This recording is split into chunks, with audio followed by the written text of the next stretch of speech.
Everyone. Welcome to the longest book review ever. We are talking about this book right here called You Are a Badass Every Day. Came out in December 4th to be exact, and we are working our way through it very slowly because I love this book so much that I can't do it fast. I can't.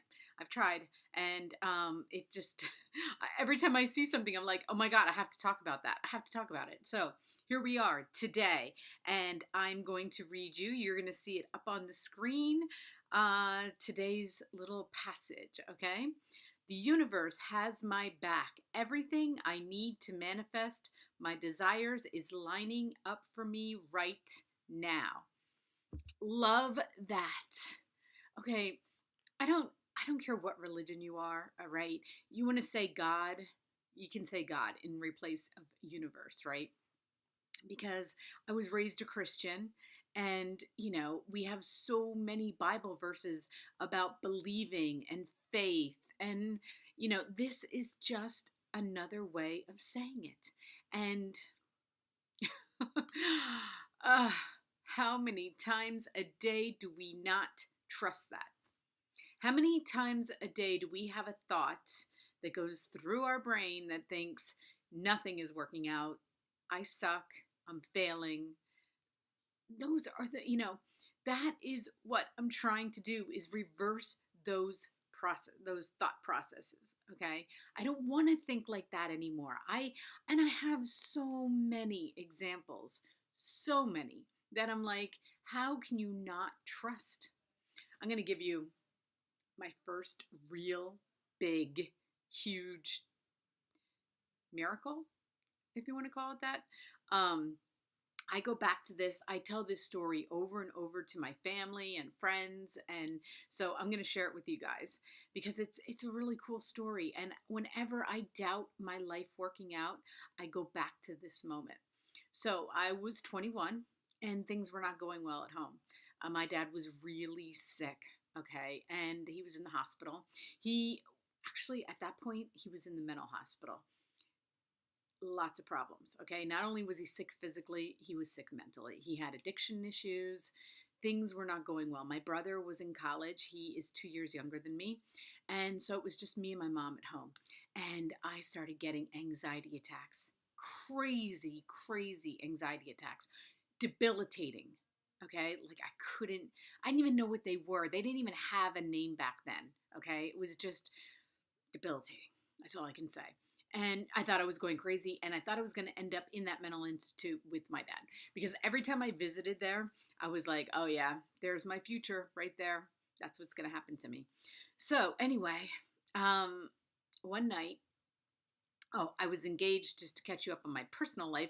I was engaged to my first husband, Brian, and he was away. And he was stationed in California. He had just been away for a very long time. And we were only communicating. This is, pre-texting, phone calls costing a fortune. All right. I would spend easily $300 or $400 a month on phone calls to him. In that time, that was great. This is 1986. Okay. So one night, at my absolute lowest points, I went to the high school that I graduated from.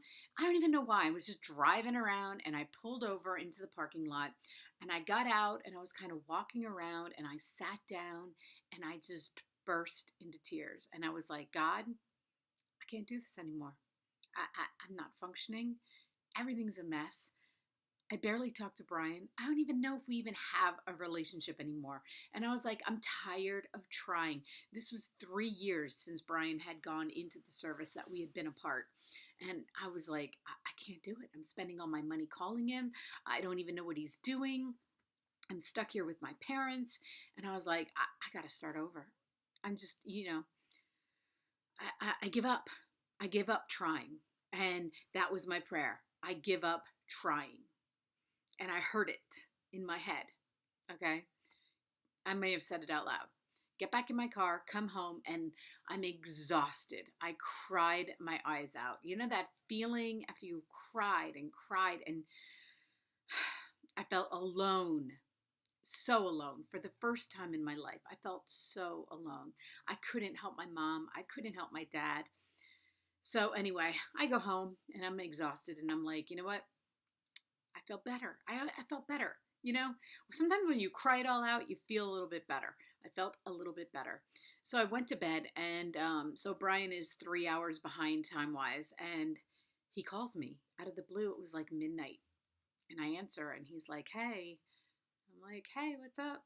And he's like, "Yeah, why don't you just come out here?